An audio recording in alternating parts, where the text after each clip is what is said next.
todos. Paulita, Rita. La asignación, Hola, Rita. la asignación es así: 0 y 1, Ketty, 125. El 2, Pepe. El 3, Osvaldo. El 4, Carmencita. El 5, Luis Villamizar. El 6, Miriam. El 0 y 1 del 126, Samuel. El 2, Mario. El 3, Paulita. El 4, Rita. ¿Ok? Ok. Vamos a hacer la primera oración. Luisito, ¿nos quieres ofrecer la oración? Todavía no, nos falta un minutico. Entonces ya te anoto aquí. Bueno, ya arreglaré. Antes de iniciar, quiero hacer un comentario. Les voy a pedir el favor que cierren sus micrófonos para evitar el ruido. Ok. Yo sé que Osvaldo compartió de muy buenas migas el tema del eclipse, ¿sí? En la página en el chat de nosotros, el grupo. Y yo sí quiero pedirles que seamos muy prudentes con eso, porque primero hay muchos refritos, como eso que acaba de pasar, ¿sí? De hecho, yo el día de hoy hice una publicación en mi Facebook acerca de eso, de un artículo que se llama No pervertir las enseñanzas. Se lo recomiendo que lo miren. Es del grupo de muchachos argentinos, me pareció muy interesante. Y nosotros sí debemos mantenernos informados. Ustedes han visto que yo en mi página de Facebook normalmente publico algunos temas económicos, no con el ánimo de hacer terrorismo, sino con el ánimo de que estemos todos pendientes, de que sabemos que vamos a vivir situaciones difíciles. Hoy en día las guerras son más de tipo económico que otra cosa, ¿sí? Ahí se pelan los dientes y de pronto hay escaramuzas y todo, pero yo creo que hoy en día nadie va a ser tan idiota de meter al mundo en una guerra nuclear. No lo creo, porque ellos saben que es demasiado lo que hay en juego para perder. Sin embargo, las condiciones económicas, las situaciones económicas sí van a ser muy difíciles y vamos a ver, pues, vamos a pasar malos ratos. Entonces, yo sí les pido que estén pendientes y que nos preparemos para cosas difíciles que vamos a vivir, pero no con el ánimo de que nos asustemos ni nada, porque nosotros, pues como conocedores de Urantia, debemos mantener una perspectiva muy real de lo que está sucediendo y no debemos dejarnos asustar de bobadas. Sabemos que hay un plan perfecto, sabemos que vamos a estar protegidos por las autoridades celestiales, en el sentido de que ellos están encargados del bienestar del planeta. Entonces no se preocupen por bobadas, no se pongan a comerle cuento. Los mormones también predicen que va a haber 3 días de oscuridad. Hay un montón de profecías bíblicas que no son sino eso, tradiciones bobas y mitos que no tienen razón de ser. Recordemos que el mundo no fue creado para ser destruido, ¿sí? Y recordemos que a veces es demasiada bulla, estamos muy pegados de los mitos todavía, entonces tratemos de no ponerle mucha atención a eso, aparte pues de la novelería de las noticias, ¿sí? Eclipses hay, habrá, ¿sí? Ha habido, ¿sí? Entonces no le pongamos mucha interpretación a eso. Sí, verifiquemos la información, a todos nos ha pasado, a mí me pasó también una vez que publiqué por no verificar la información que sale. Nosotros creemos que todo lo que sale en internet es correcto, y quiero decirles que internet está lleno de basura, ¿sí? Tenemos que tener mucho cuidado, hay mucho refrito. No crean que porque dice Urantia todo es correcto. Hay una cantidad de barbaridades que ponen en la red, ¿sí? Aún gente que dice, que pretende conocer Urantia. Entonces les pido que seamos muy cuidadosos con esos temas, porque miércoles, por ejemplo, cada rato me escriben de videos que mire que la gente del video tal está diciendo esto y que esto no es correcto. Yo lo sé. Entonces seamos muy prudentes con la información, tratemos antes de incluso de compartirla, porque a veces creemos que porque es de Urantia es correcto y no es así. Hay muchas páginas de Urantia que no son, que no dicen lo que debería ser. ¿Ok? Entonces vamos a iniciar con nuestra reunión. Bienvenidos a todos, bienvenidos Marcelino, Carlos Humberto y los últimos que llegaron, Florcilla. Vamos a iniciar nuestra reunión entonces. Entonces el tiempo ahora sí es de nuestro querido Luisito. Bendito seas tú, Padre Santo, Rey de todo el universo, Rey de todo lo creado, Dios nuestro. Te bendecimos y te damos infinitas gracias por permitirnos llegar a este momento, este día, de poder estar aquí presente a este encuentro que cada semana venimos deseando, poder estar este momento en tu presencia, con todos estos hermanos, en un solo espíritu, en un solo corazón, aunque estemos dispersos por tantos países. Te damos gracias porque tú eres el que nos congregas, tú eres el que nos llamas, tú eres el que nos ha elegido desde toda la eternidad para poder ser partícipes de esta revelación y poder ser instrumentos tuyos para llevarla a los que nos rodean, compartirlos con todo aquel que lo necesite, con todo aquel que anda buscando la verdad, el conocimiento de ti, el crecer en ti. Permite, Señor, que se abra nuestro corazón, nuestro entendimiento a todo lo que hoy nos quieres revelar. Que la podamos escuchar con el mismo sentimiento y con la misma emoción con que fue presentado, con que fue dictado a nosotros. Que podamos recibirla como nos ha sido revelada. Te pedimos, te hacemos presente también en esta noche a todos los hermanos y a todos los familiares de nuestros hermanos que hoy necesitan de nuestra oración, necesitan de un consuelo, necesitan de la salud o de cualquier cosa que les haga falta en este momento, para que tú en tu infinita misericordia les hagas llegar a aquellos que podamos todos hacer tu voluntad y que nuestro deseo sea siempre hacer tu voluntad. Que ese sea nuestro deleite, que ese sea nuestro gozo y nuestra alegría, que nuestra alma descanse en tu voluntad, aunque a veces no la comprendamos, aunque a veces podamos pasar por momentos áridos, podamos siempre saber que tú eres nuestro Padre bueno y amoroso y que siempre deseas lo mejor para nosotros. Auxílianos y acompáñanos durante toda esta jornada por Jesucristo nuestro Señor. Amén. Amén. Mil gracias, Luis. Quiero contarles que estos documentos que estamos disfrutando, que yo digo que no es ni siquiera leyendo, sino disfrutando, son una maravilla las enseñanzas de Jesús. Les pongamos mucha atención y tratemos de prepararlos, porque tenemos tanto que aprender de cada uno de ellos, que se los recomiendo muy especialmente. Hoy con Flor compartíamos, estudiando nosotros también, los documentos de la vida de Jesús y yo no me canso, la verdad, no me canso de verlos. Y ahora entramos a la parte amable del libro, a la parte fácil, ¿sí? Si lo podemos llamar así, pero cuando tenemos la perspectiva del conocimiento recibido anteriormente, realmente es maravilloso. Entonces yo los invito a que nos preparemos para estas clases. La lección de hoy es cortica. Vamos a tratar de sacarle el mayor partido y algunos documentos van a ser corticos, otros van a ser un poquito más extensos, pero entonces pongámosle mucho amor a lo que estamos estudiando. ¿Ok? Vamos a iniciar. Entonces, Ketty, dale.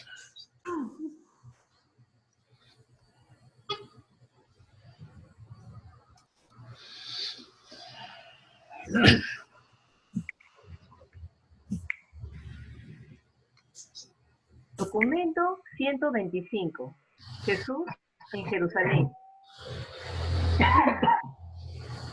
Ningún episodio de la extraordinaria carrera terrenal de Jesús fue más conmovedor, más humanamente estremecedor que esta primera recordable visita a Jerusalén. El hecho de haber ido por su cuenta a presenciar las discusiones en el templo le resultó particularmente estimulante y se grabó en su memoria durante mucho tiempo como el acontecimiento más importante de su niñez y de su juventud. Fue esta su primera oportunidad de disfrutar de unos pocos días de vida independiente, el regocijo de ir y venir sin sujeción ni restricciones. Este breve periodo de vida a su antojo, durante la semana siguiente a la Pascua, representó la primera total liberación de las obligaciones que hubiera disfrutado jamás. Muchos años habrían de transcurrir antes de que pudiera de igual manera liberarse, aunque fuera por un corto tiempo, de todo sentido de responsabilidad. Las mujeres rara vez iban a Jerusalén para la Pascua, pues no era de rigor que hicieran acto de presencia.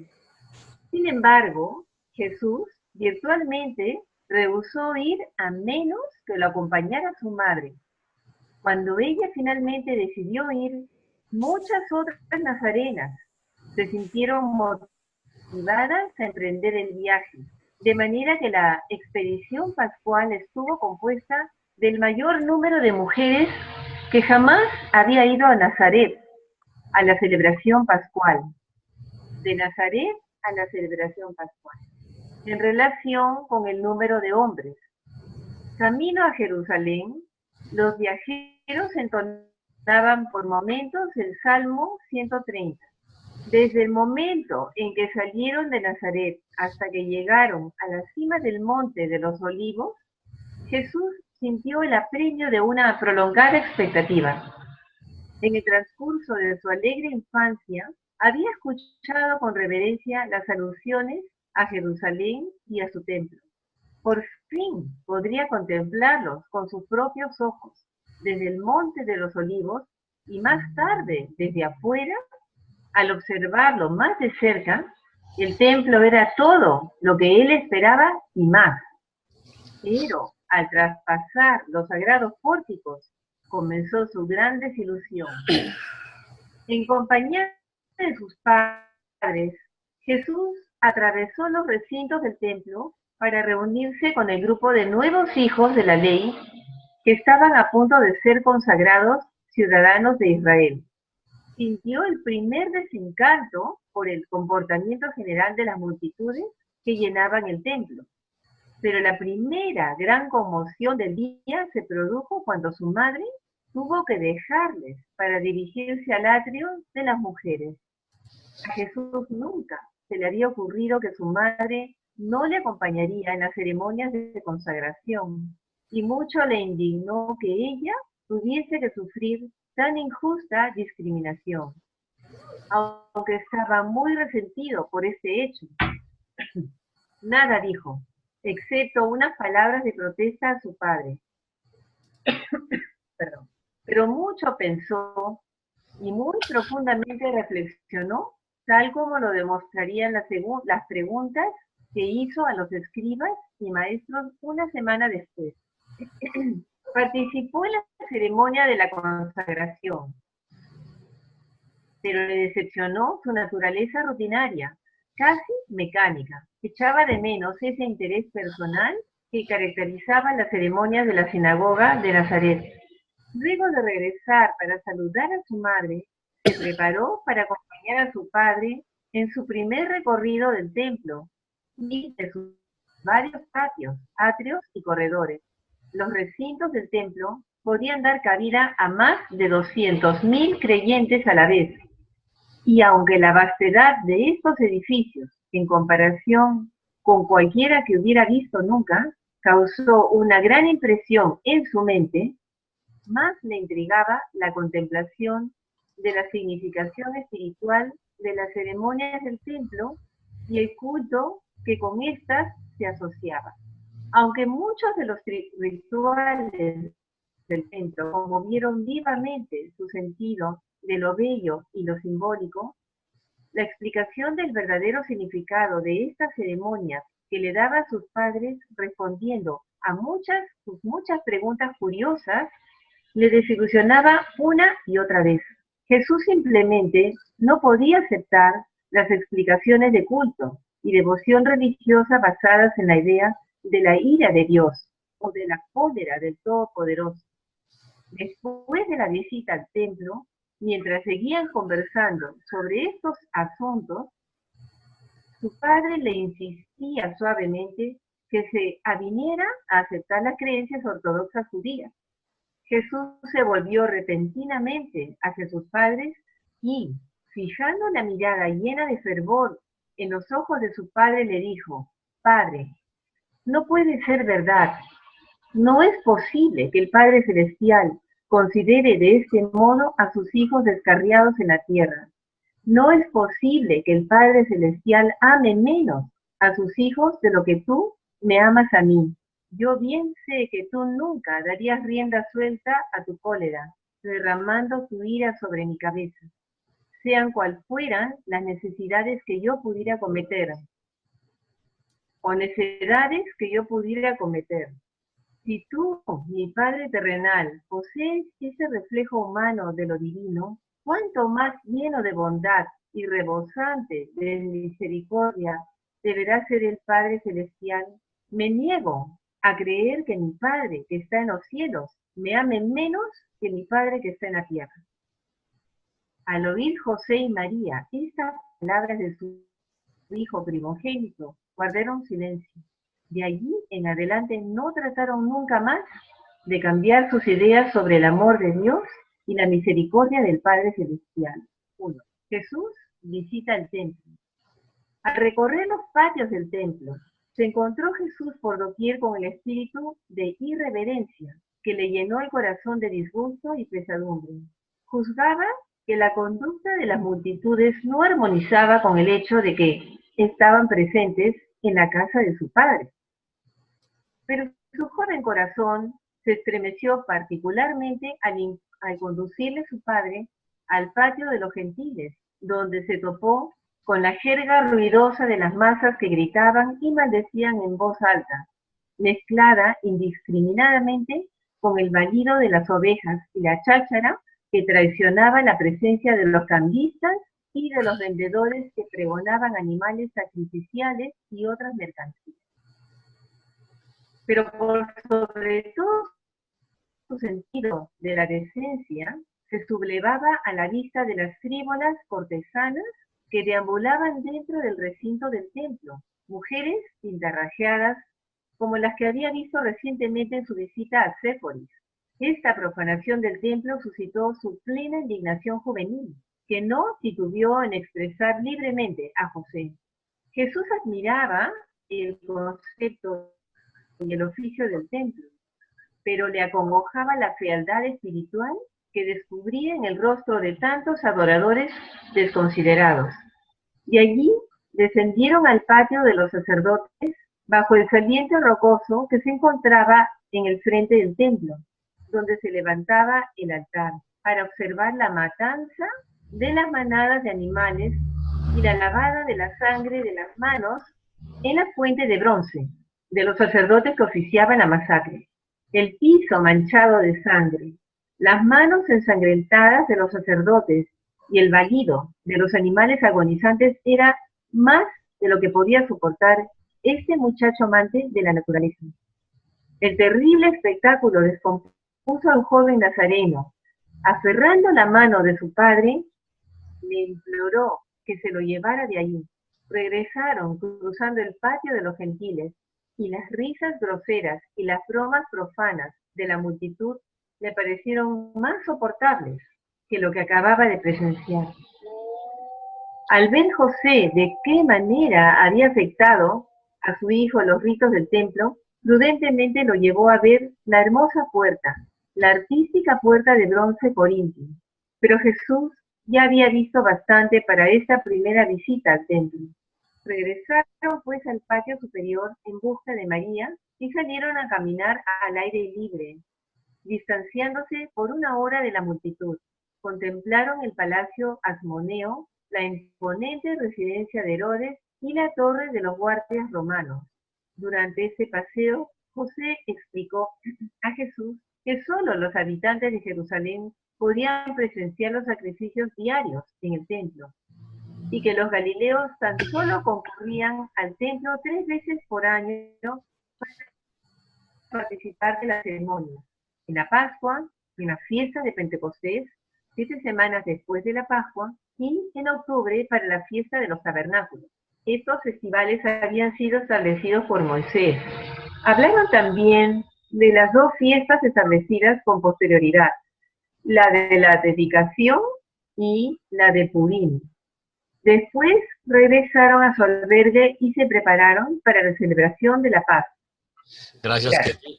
Antes de que Pepe continúe, yo quisiera llamar su atención en este documento que Jesús está yendo al templo por primera vez, siendo un niño, prácticamente, aunque ya había terminado, digamos, su preparación para poder asistir a esta reunión. Y miren ustedes lo que sucede. Es que empieza a desilusionarse de la religión que empieza a descubrir, que vivían todas, que eran parte, digamos, todas estas ceremonias y los ritos de los judíos, ¿sí?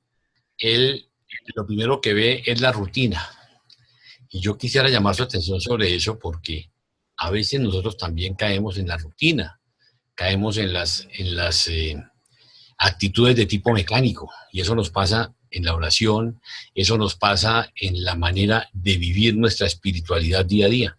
Nosotros debemos hacer de cada día realmente una ceremonia de cercanía con nuestro ajustador, de cercanía con nuestro Padre, de cercanía con Miguel y con el espíritu materno del universo local. O sea, realmente debe ser diferente esa vivencia que estamos nosotros teniendo, para que no caigamos exactamente en esas actitudes mecánicas. Ahora, miren ustedes también cómo él empieza a descubrir, ¿sí? O sea, no a descubrir porque lo tenía muy claro, cuando dice en el 06, dice que Jesús simplemente no podía aceptar las explicaciones del culto y devoción religiosa basadas en la idea de la ira de Dios o de la cólera del Todopoderoso. Yo, el día de hoy, compartía con Flor, recibí 3 correos que me llamaron profundamente la atención. 2 de ellos, uno me hablaban de las religiones o de los movimientos New Age, como se denominan, toda la nueva era, y ahí pues, hay una cantidad de barbaridades, ¿sí? Y esta persona andaba un poquito confundida en relación a todas las publicaciones, y yo la invitaba a que deje de leer tanta basura, ¿sí? Porque es que el problema es nuestro. El problema es que nosotros nos dedicamos a leer todo lo que hay en Internet y creer que todo eso es cierto, ¿sí? Y realmente nosotros debemos, si queremos desdogmatizarnos, yo los invito a que nos centremos en las enseñanzas del libro de Urantia. Recordemos que el libro de Urantia es la última revelación que ha sido dada en la Tierra. La información de que nosotros disponemos simplemente no existía. Entonces nos teníamos que pegar de pedacitos de aquí y de allá que hemos venido encontrando a través de las diferentes religiones, que hemos venido encontrando a través de las diferentes escrituras, si las podemos llamar así, ¿sí? Y lógicamente encontramos muchas distorsiones y mucha información que no es correcta, ¿sí? Que está replanteada. Entonces fíjense cómo Jesús, siendo un niño, él ya empieza a descubrir, ¿sí? Decir, oiga, hay una diferencia entre el amor del Padre Celestial, él no puede odiarnos, él no puede estar esperando a toda hora cómo nos anota para cobrárnosla, ¿sí? Entonces es muy importante que pensemos en eso, ¿sí? Que miremos esas enseñanzas, que miremos las reacciones de ese niño Dios, ¿sí? Que nos está mostrando y que nos está poniendo un norte para que tengamos en cuenta. Entonces yo los invito a que pongamos mucha atención en esas reacciones frente a la religión que se estaba viviendo en esa época y que debe ser una enseñanza para nosotros de cómo él, ¿sí? Siendo el creador, empieza ya a descubrir su tarea y empieza a rebelarse contra esas actitudes y esas vivencias de tipo religioso. ¿Ok? Puedes continuar, Pepe. Gracias, Karen.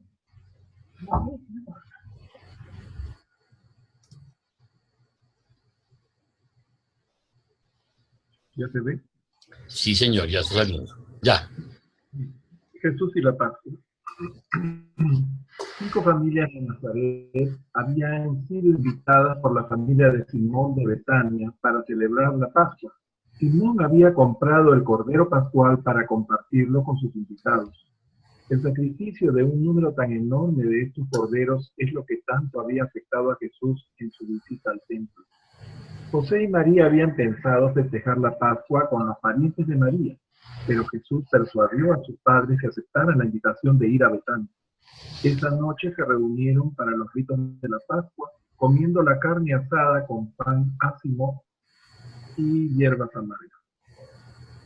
Se le pidió a Jesús, como novel hijo del pacto, que relatara la historia del origen de la Pascua. Así lo hizo, pues.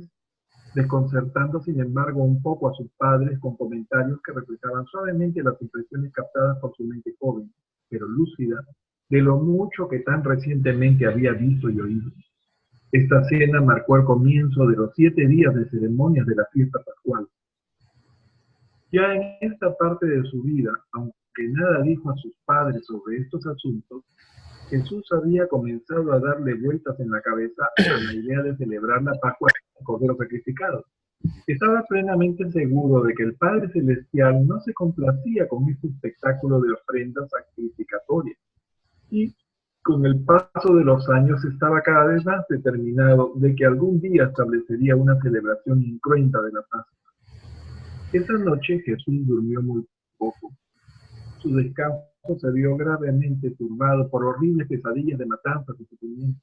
Su mente estaba perturbada y su corazón torturado por los elementos contradictorios y absurdos que descubría en la teología de todo el sistema ceremonial judío. Sus padres tampoco pudieron dormir. Estaban muy desconcertados por los acontecimientos del día que acababa de terminar. El corazón y la mente de ellos estaban perturbados por la actitud, según ellos, extraña y empecinada del mancebo.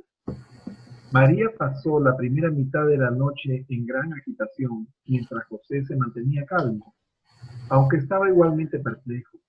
No se atrevían a encarar francamente estos problemas con el joven, aunque Jesús hubiera conversado libremente con sus padres y estos se hubiesen atrevido a alentarlo.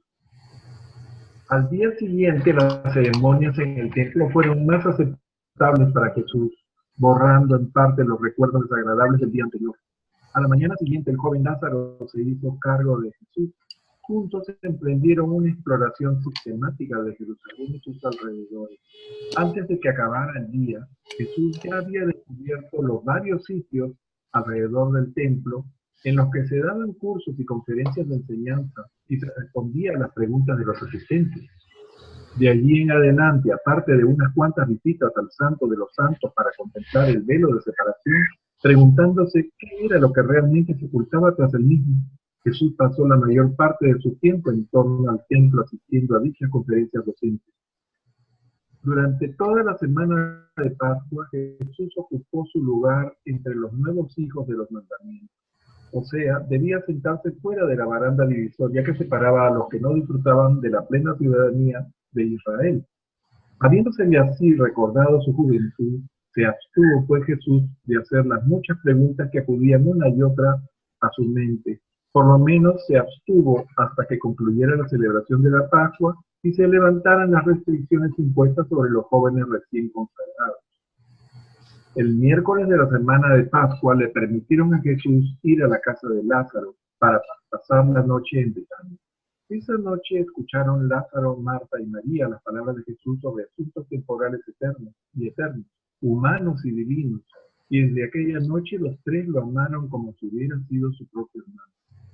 Para el fin de la semana, Jesús vio menos a Lázaro, puesto que éste no tenía derecho a entrar ni siquiera en el círculo exterior de las discusiones del templo, aunque asistía a algunas de las charlas públicas dictadas en los patios externos. Lázaro tenía la misma edad que Jesús, pero en Jerusalén los jóvenes rara vez eran admitidos a la consagración de los hijos de la ley antes de cumplir los 13 años de edad.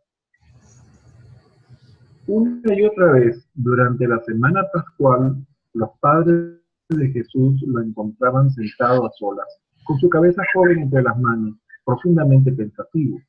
Nunca lo habían visto comportarse de ese modo. Y desconociendo cuán confundido de mente y cuán atribulado de espíritu estaba, debido a la experiencia por la que atravesaba, estaban dolorosamente perplejos, sin saber qué hacer. No veían la hora de que pasara la semana de Pascua, ansiando volver a la calma de Nazaret con este hijo que actuaba de manera tan extraña. Día a día Jesús se debatía entre estos problemas. Para el fin de la semana ya había hecho muchos ajustamientos, pero cuando llegó la hora de regresar a Nazaret, su mente juvenil aún estaba repleta de perplejidad y acusada por cientos de preguntas sin respuesta y problemas sin solución. José y María, antes de partir de Jerusalén, en compañía del maestro nazareno de Jesús, habían tomado medidas definitivas para que Jesús regresara a Jerusalén cuando cumpliera los 15 años con el propósito de comenzar un prolongado curso de estudios en una de las más renombradas academias rabínicas. Jesús visitó la academia en compañía de sus padres y su maestro, pero todos ellos estaban afligidos al ver cuán indiferente parecía Jesús a todo lo que le decían y hacían. María estaba profundamente dolida por la reacción de Jesús a la vista de Jerusalén, mientras que José estaba profundamente perplejo por los extraños comentarios y la sorprendente conducta del muchacho. Después de todo, la semana de Pascua había sido un acontecimiento imponente en la vida de Jesús. Tuvo la oportunidad de conocer a decenas de muchachos de su misma edad, candidatos a la consagración como él, y aprovechó la ocasión para aprender cómo vivía la gente en Mesopotamia, Turquestán, Partia y en las provincias más occidentales del Imperio Romano. Ya él conocía bastante bien el modo de vida de los jóvenes egipcios y de otras regiones próximas a Palestina. Había miles de jóvenes en Jerusalén en ese momento, y el adolescente de Nazaret conoció personalmente y entrevistó más o menos extensamente a más de 150. Le interesaban en particular los que provenían del lejano oriente y de los remotos países de Occidente. Como resultado de estos intercambios, el joven comenzó a abrigar el deseo de viajar por el mundo con el fin de aprender cómo se ganaban la vida los diversos grupos de sus semejantes. Bien, gracias, Pepe. Puedes dejar de compartir. Ok, antes de que continúe Osvaldo y Carmencita, quiero llamar su atención sobre algo. Aquí vemos nosotros cómo Jesús, lo primero que dice es, voy a leerles exactamente, en el 125.2.3, dice, ya en esta parte de su vida, aunque nada dijo a sus padres sobre estos asuntos, Jesús había comenzado a darle vueltas en la cabeza a la idea de celebrar la Pascua sin el cordero sacrificado. Ustedes se acuerdan, mis queridos amigos, que una de las mandamientos o exhortaciones que nosotros recibimos de Jesús es que hagamos una recordación, si lo podemos llamar así, de la Santa Cena, ¿sí? O de esa última cena, que la celebremos y que lo recordemos a Él. Sin embargo, traigo a colación esto porque este mes, el 21, es la celebración en los diferentes organizaciones, grupos, países, la conmemoración del nacimiento de Jesús. Y quiero comentarles también algo que es muy interesante. Hoy llegó un correo de Carlos Zapata, en el cual nos comparte, voy a tocarlo, un artículo que habla de las sociedades regionales de la Asociación Urantia Internacional y habla de cómo nosotros estamos desunidos, las distintas organizaciones, y se refiere a las organizaciones, dice, se lo voy a leer, ¿sí? Porque vale la pena que lo tengamos presente y porque lo van a encontrar ustedes ahorita. Dice Sociedades Regionales de la Asociación Urantia Internacional y Fellowship.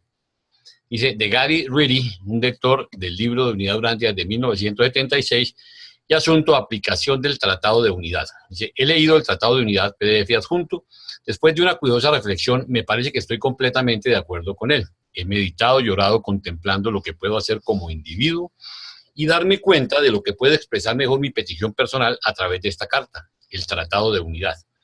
Con su solución simple, es de méritos prácticos y un plan de acción razonable para el beneficio unificador de todos los lectores de todo el mundo que han puesto su confianza sagrada en ustedes, nuestros líderes actuales del movimiento Urantia.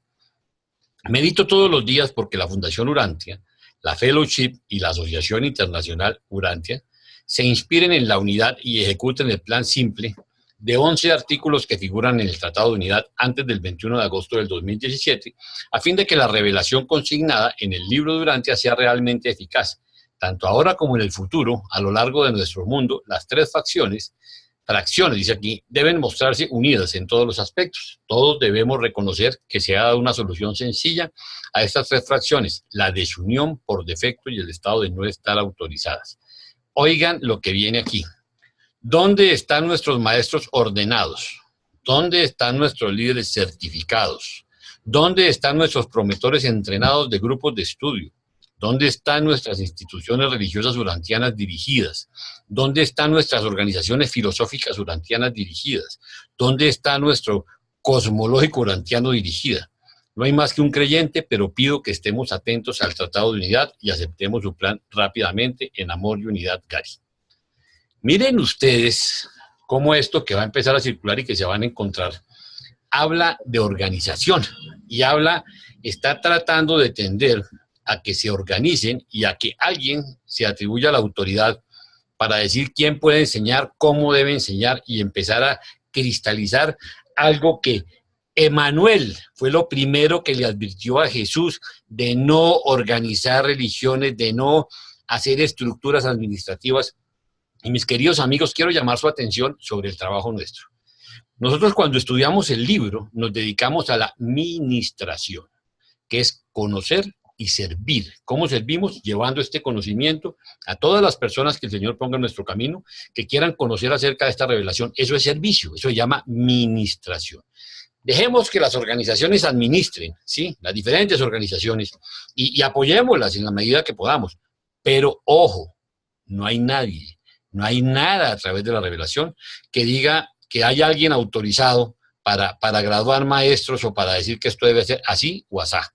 Y es por eso que llamo su atención sobre las enseñanzas de Jesús. Fíjense ustedes cómo él, desde ese momento ya estaba pensando en cambiar, ¿sí?, las tradiciones y los dogmas. Miren ustedes la Santa Cena, la famosa Santa Cena, ¿sí?, o la famosa Cena Pascual o conmemoración pascual, y él mismo estaba viendo la masacre que se hacía a los pobres animales. Entonces, si ustedes fueron a celebrar hoy en cualquiera de sus organizaciones la Cena Pascual, ¿cómo la harían? ¿La van a celebrar como los judíos? ¿Van a comer cordero y panásimo? ¿O van a hacerla como la hacíamos los católicos con una hostia y vino? ¿O vamos a hacer una cena, un festín de celebración simplemente y creer que eso es una celebración? O sea, acuérdense cómo celebramos la Navidad los católicos, ¿sí? Una tradición que casi todos venimos de familias católicas.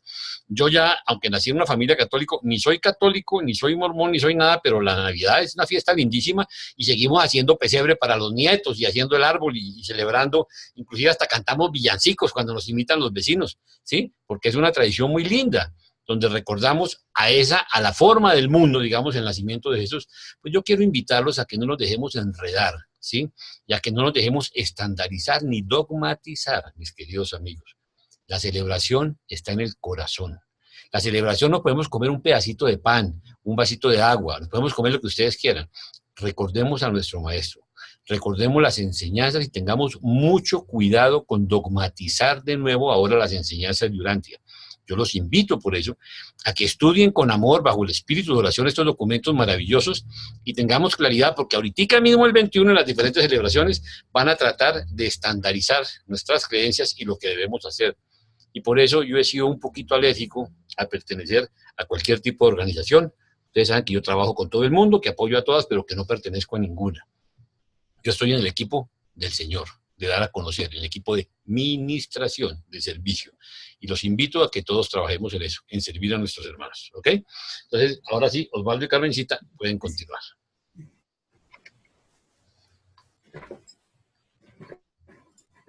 ¿Ya salió? Sí. Ya, sí, señora.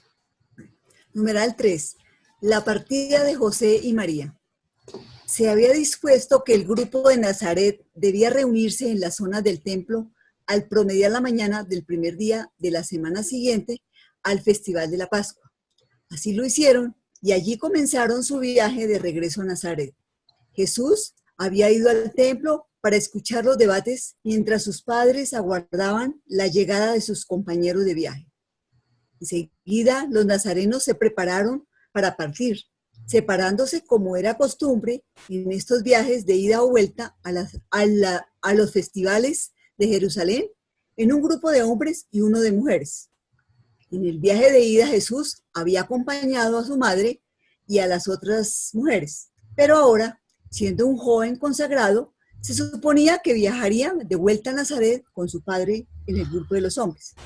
Sin embargo, al emprender los nazarenos el camino de regreso hacia Betania, Jesús aún se encontraba en el templo, tan absorto en escuchar una discusión sobre los ángeles, que había perdido completamente la noción del tiempo y se le pasó la hora indicada para partir con sus padres. No se dio cuenta de que se había quedado atrás hasta el receso del mediodía de los debates en el templo. Los viajantes nazarenos, por su parte, tampoco se dieron cuenta de la ausencia de Jesús, porque María suponía que él se había integrado al grupo de los hombres, mientras que José pensaba que viajaría con las mujeres, puesto que en el viaje de ida había ido con ellas, conduciendo el asno de María. Así pues, no descubrieron la ausencia de Jesús hasta llegar a Jericó y prepararse para pasar la noche. Después de preguntarles a los rezagados que iban llegando a Jericó y de enterarse de que ninguno de ellos había visto a su hijo, pasaron una noche sin reposo, haciendo conjeturas de toda índole sobre qué podía haberle ocurrido a Jesús, rememorando a la vez sus extrañas reacciones ante los acontecimientos de la semana pascual y regañándose suavemente el uno al otro por no haberse asegurado de su presencia en el grupo antes de salir de Jerusalén. Ya, porque sí. Gracias, Camelita. Señor, ¿cómo sería esa regañadera? Cuarto, el primer y el segundo día en el templo. Entre tanto, Jesús había permanecido en el templo durante toda la tarde, escuchando las discusiones y disfrutando de una atmósfera más apacible y decorosa, puesto que las grandes multitudes de la semana de Pascua casi habían desaparecido. Al concluir las discusiones de la tarde, en ninguna de las cuales participó Jesús, se dirigió a Betania, llegando precisamente cuando la familia de Simón se disponía a sentarse a la mesa. Los tres jóvenes se regocijaron mucho de ver a Jesús, el cual pasó la noche en casa de Simón. Poco participó en las conversaciones esa velada, permaneciendo en cambio a solas largo rato en el jardín, sumido en sus meditaciones. Al día siguiente Jesús se levantó temprano, dirigiéndose al templo. En la cresta del Monte de los Olivos se detuvo y lloró el espectáculo que se desenvolvía ante sus ojos, el de un pueblo espiritualmente empobrecido, encadenado por las tradiciones, viviendo bajo la vigilancia de las legiones romanas.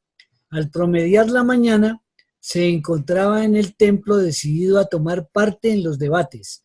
Mientras tanto, José y María también se habían levantado al amanecer con la intención de desandar el camino a Jerusalén.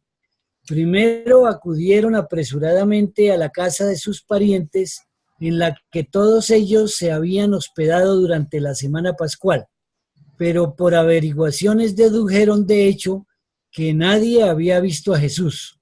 Después de buscar todo el día sin hallar rastros de él, regresaron a la casa de sus parientes para pasar la noche.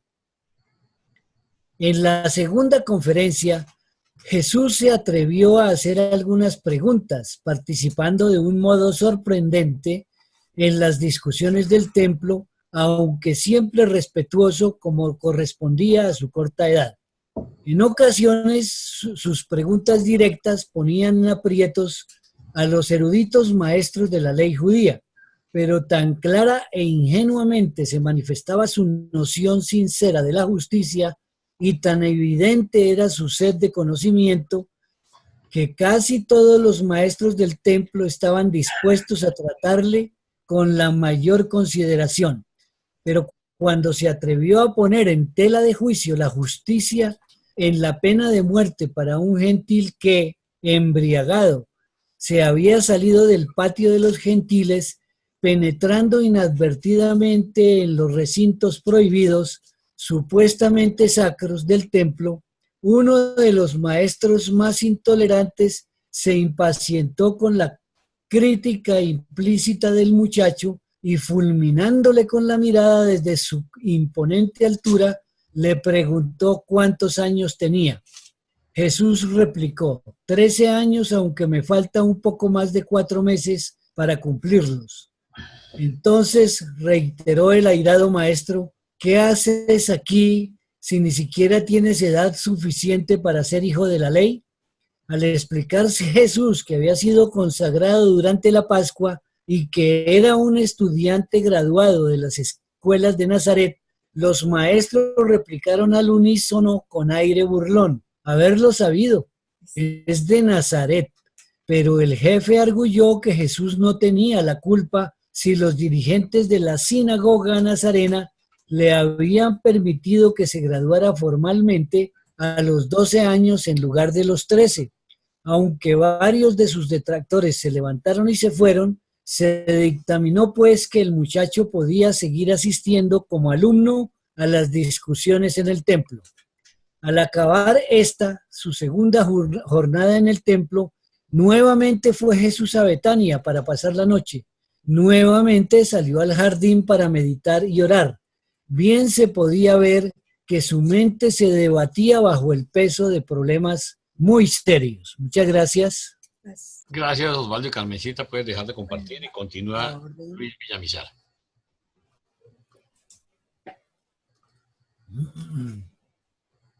Ya lo vemos. Ya salió. El tercer día en el templo. Durante esta tercera jornada de Jesús en el templo con los escribas y maestros, se reunió en la sinagoga una muchedumbre curiosa, pues se había corrido la voz de la presencia de este mancebito de Galilea que confundía a los sabios de la ley. También vino Simón desde Betania para ver qué estaba haciendo el muchacho. Durante toda la jornada, José y María seguían buscando ansiosamente a Jesús e incluso llegaron a entrar varias veces al templo, pero no se les ocurrió acercarse a los diversos grupos de discusión, aunque en una ocasión se encontraban casi al alcance de la fascinante voz del joven. Antes de que terminara el día, la atención del grupo de debate principal del templo estuvo monopolizada por las preguntas de Jesús. Algunas de estas preguntas eran: ¿qué es lo que hay realmente en el Santo de los Santos, detrás del velo? ¿Por qué las madres de Israel deben separarse de los creyentes varones en el templo? Si Dios es un padre que ama a sus hijos, ¿por qué tanta matanza de animales para ganar el favor divino? ¿Es que se han interpretado erróneamente las enseñanzas de Moisés? Puesto que el templo está dedicado al culto del Padre Celestial, ¿no resulta incongruente permitir allí la presencia de los que se dedican a los negocios y comercios seculares? ¿Será el esperado Mesías un príncipe temporal que ocupe el trono de David? ¿O será más bien la luz de la vida en el establecimiento de un reino espiritual? Durante la entera jornada se admiraron los espectadores de estas preguntas y nadie estaba más atónito que Simón. Durante más de 4 horas este joven nazareno acosó a los maestros judíos con preguntas que estimulaban el intelecto y obligaban al examen de conciencia. Hizo pocos comentarios sobre las observaciones de sus mayores. Transmitía sus enseñanzas con las preguntas que hacía. Mediante la agudeza y sutileza con que planteaba su pregunta, conseguía a la vez poner en tela de juicio las enseñanzas de ellos y sugerir las suyas propias. Había tan encantadora combinación de sagacidad y humor en su forma de preguntar que suscitaba la simpatía aún entre aquellos que resentían en mayor o menor grado su juventud. Al hacer estas preguntas penetrantes, su tono se mantenía en todo momento altamente imparcial y considerado. En esta tarde memorable en el templo se mostró tan reacio a derrotar a los opositores por medios desleales, como se mostraría siempre en su subsecuente ministerio público. Tanto de joven como más adelante, como cuando hombre, parecía estar completamente libre de todo deseo egoísta de ganar una discusión solo para experimentar el triunfo de su lógica sobre la de sus contrincantes. Su interés supremo solo y exclusivamente residía en proclamar la verdad sempiterna, revelando así más plenamente al Dios eterno. Perdóname, Luisito. Quisiera pedirles el favor que pongan mucha atención y quiero repetirme desde tanto de joven. ¿Repetir desde dónde? Tanto, 4 renglones arriba, tanto de joven como más adelante. No la veo. Aquí en las preguntas. Ajá, tanto de joven como más adelante, cuando hombre, parecía estar completamente libre de todo deseo egoísta de ganar una discusión solo para experimentar el triunfo de su lógica sobre la de sus contrincantes. Su interés supremo solo y exclusivamente residía en proclamar la verdad sempiterna, revelando así más plenamente al Dios eterno. Ok, yo quiero llamar su atención sobre esto. O sea, cuando nosotros hablamos de temas espirituales, no hablamos de temas religiosos, sino de temas espirituales, siempre vamos a encontrar que son temas polémicos. ¿sí? Especialmente las personas que se sienten muy doctas de las Escrituras, especialmente, ¿por qué no decirlo?, de la gente que vive tan apegada a la Biblia y que dicen que la Biblia es la palabra de Dios y que dicen que lo que no esté ahí no existe, pues, que no se debe ni tener en cuenta. Entonces, yo les pido el favor que seamos muy prudentes y que recordemos, miren esta enseñanza tan maravillosa, y nos la está haciendo un niño de 13 años, ¿sí? Diciendo cómo se preocupaba desde esa época de no tratar de aplastar a la gente con su conocimiento, de ser respetuoso. Él invitaba a conocer, él daba la información, que fuera una cosa complementaria a, y que cada uno fuera descubriendo en sus mentes y en sus corazones y dejara que el espíritu de la verdad fuera haciendo su trabajo, los ajustadores de pensamiento. No, yo los invito a que hagamos exactamente lo mismo, seamos muy prudentes cuando nosotros estemos compartiendo el mensaje de Urantia. Ok, puedes continuar. Al terminar el día, Simón y Jesús se dirigieron de regreso a Betania. Durante la mayor parte del camino, el hombre y el niño callaron. Nuevamente se detuvo Jesús en la cresta del Monte de los Olivos, pero ya no lloró al contemplar la ciudad y su templo, sino que inclinó la cabeza en devoción silenciosa. Después de la cena en Betania, nuevamente rehusó la invitación de participar en la alegre rueda de conversación, yéndose al jardín. Allí permaneció largas horas hasta bien entrada la noche, en vano intentando esbozar un plan definido de acción para acometer el problema de su misión en la vida y para decidir cuál sería la mejor manera de enfrentar la tarea de revelar a sus compatriotas tan espiritualmente ciegos un concepto más bello del Padre Celestial, liberándolos así de las duras cadenas de la ley, los ritos, las ceremonias y las tradiciones enmohecidas. Pero la luz esclarecedora no se le presentaba a este joven que tanto anhelaba la verdad. Perdóname, no quites el libro todavía. Miren ustedes este último párrafo porque es importantísimo. Estamos viendo al creador del universo local, ni más ni menos, ¿sí?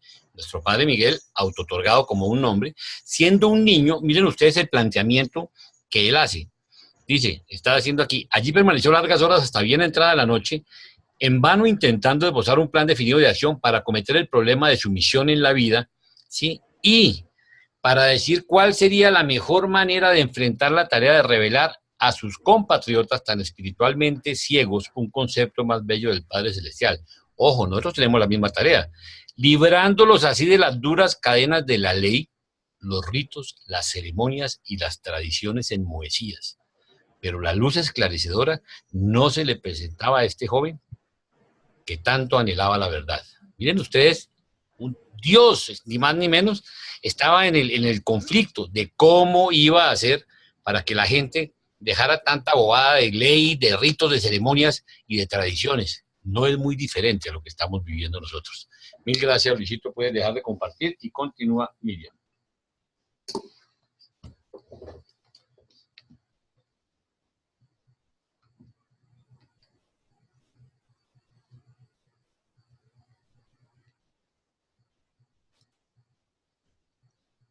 ¿Se ve? Sí, señora, ya está saliendo. Ya. Texto. El cuarto día en el templo. Jesús estaba extrañamente despreocupado de su padre terrenal, aun cuando durante el desayuno la madre de Lázaro le comentó que sus padres debían ya estar por llegar al hogar. No se le ocurrió a Jesús que tal vez estarían un poco preocupados por su ausencia. Se dirigió nuevamente al templo, esta vez sin detenerse en la cresta del Monte de los Olivos para meditar. Mucho se habló esa mañana de la ley y de los profetas, y los maestros se asombraron de los extraordinarios conocimientos de Jesús sobre las Escrituras, tanto en hebreo como en griego.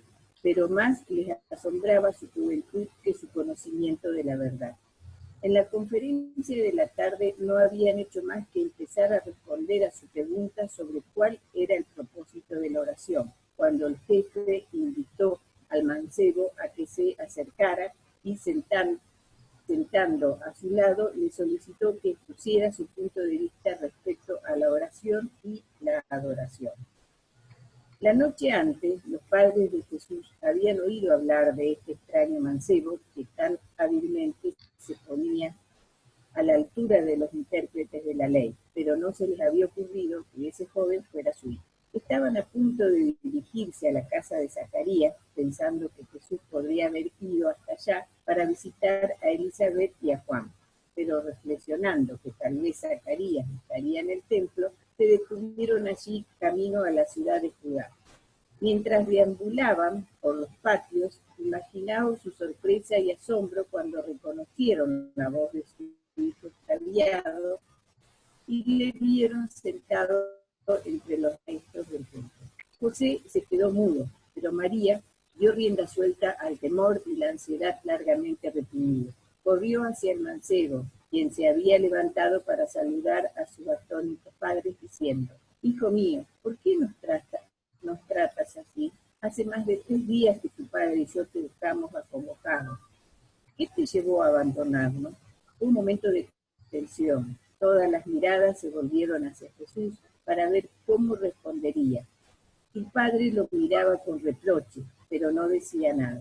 Debe recordarse que Jesús era supuestamente un joven adulto. Había completado el curso escolar normal para un niño. Había sido reconocido como hijo de la ley y consagrado como ciudadano de Israel. Y sin embargo, su madre acababa de regañarlo más que suavemente ante el público reunido, en medio del esfuerzo más serio y sublime de su joven existencia, poniendo fin ignominiosamente a una de las mejores oportunidades que se le habían presentado hasta ese momento de enseñar la verdad, predicar la justicia y revelar el carácter amoroso de su Padre Celestial. Pero el joven supo hacerle frente a la situación.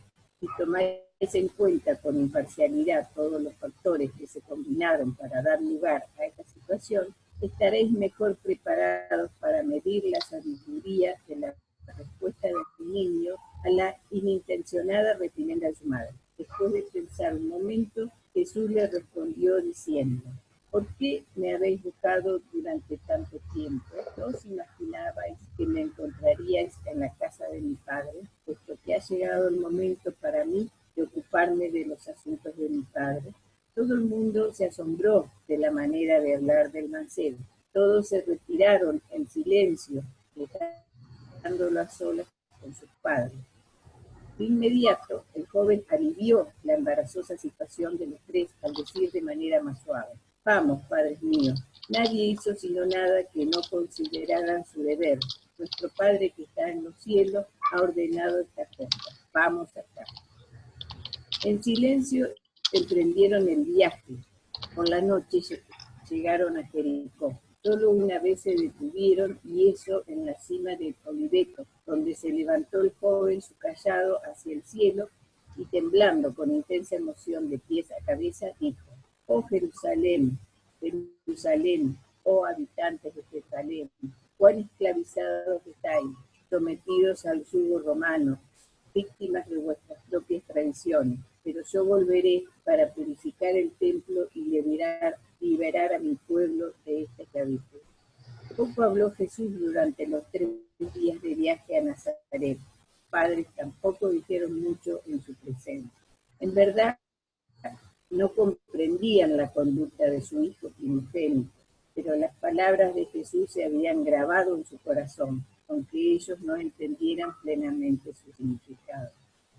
Al llegar al hogar, Jesús hizo una breve declaración a su padre, reiterándole su afecto de un modo que sugería tácitamente que ya no debían temer que nuevamente les ocasionara ansiedades por su conducta.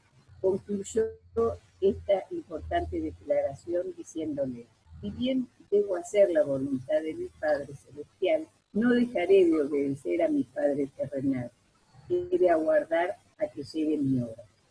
Aunque Jesús muchas veces después rehusaría mentalmente consentir con los esfuerzos ciertamente bien intencionados, pero descaminados, de sus padres de dictar el curso de su pensamiento y de promulgar el plan de su obra en la tierra, siempre trató Jesús en Jerusalén por todos los medios posibles, dentro de su dedicación al cumplimiento de la voluntad de su Padre del paraíso, de conformarse con mucho donaire a los deseos de su Padre terrenal y a las costumbres de su familia en la cama.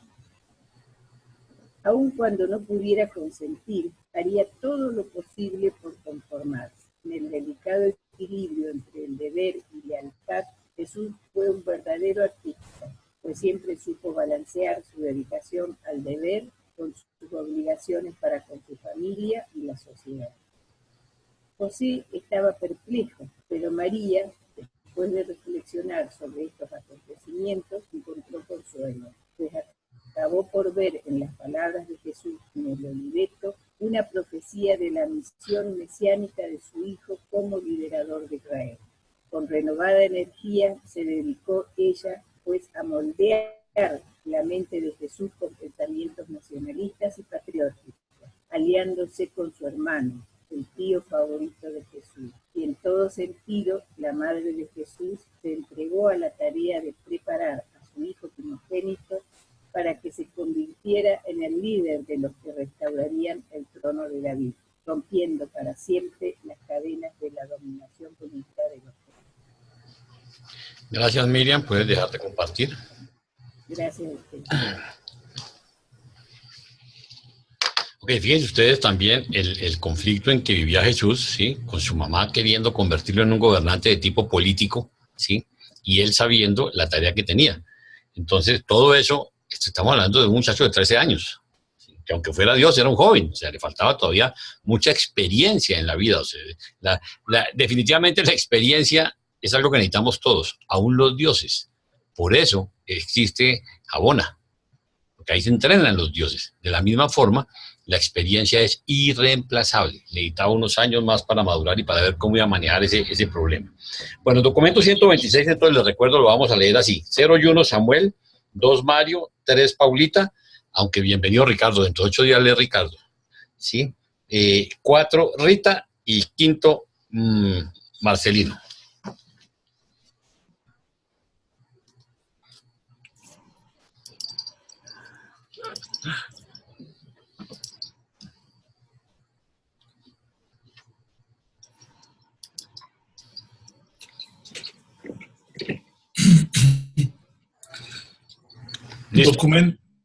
Documento 126, los 2 años cruciales.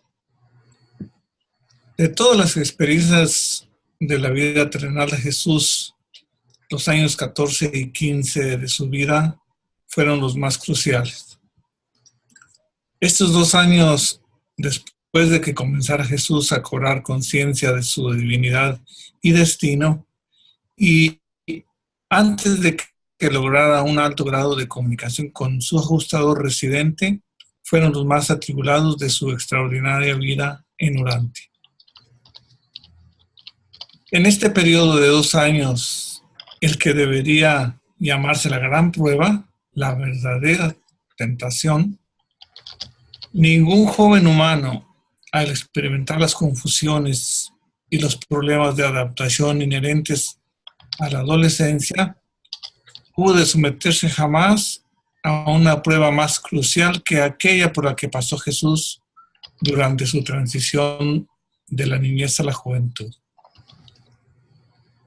Este importante periodo en el desarrollo juvenil de Jesús comenzó al término de su visita a Jerusalén y a su regreso a Nazaret. Al principio María estaba feliz con la idea de hacer nuevamente,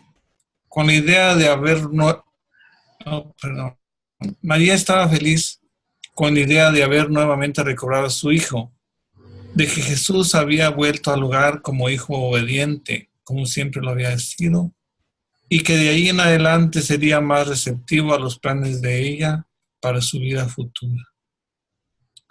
Pero no habría de solazarse por mucho tiempo en este sol de ilusión materna y de orgullo familiar no confesado. Muy pronto habría de desilusionarse aún más. Cada vez más gozaba el muchacho de la compañía de su padre, cada vez acudía menos a ella con sus problemas.